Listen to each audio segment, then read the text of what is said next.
গুহার এক প্রান্তে দেখা যায় শিকলে বাঁধা আরও এক বলির শিকার বেঁচে আছে। শুভের শরীরে ক্রমশ গজিয়ে উঠছে সাপের মতো আঁশ। তান্ত্রিক এক ঝাঁক বিষধর সাপকে রক্ত খাওয়ায়। গুহার ছাদ থেকে ঝুলে পড়ে সাপের মতো দেখতে এক অশরীরী মুখ। আরাফাত পায় সোনার খাপের ভিতরে এক প্রাচীন ছুরি, তাতে লেখা নাগ বিনাশ।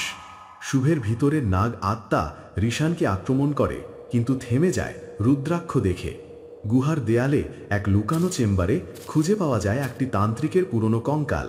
শুভের শরীরে নাগদেবীর আত্মা সম্পূর্ণ প্রবেশ করে, তার গলা ফেটে বের হয় সাপ। নাগপিশাচ ও নাগদেবীর ভয়ঙ্কর সংঘর্ষ শুরু হয়। তান্ত্রিকের কণ্ঠ থেকে বের হয় অশ্রুত মন্ত্র, বাতাসে জেগে ওঠে মরা সাপেরা।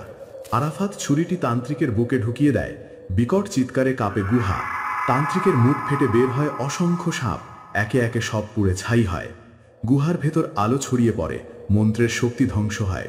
নাগপিশাচ গলে যায়, কেবল এক বিষাক্ত দাঁত পড়ে থাকে মাটিতে।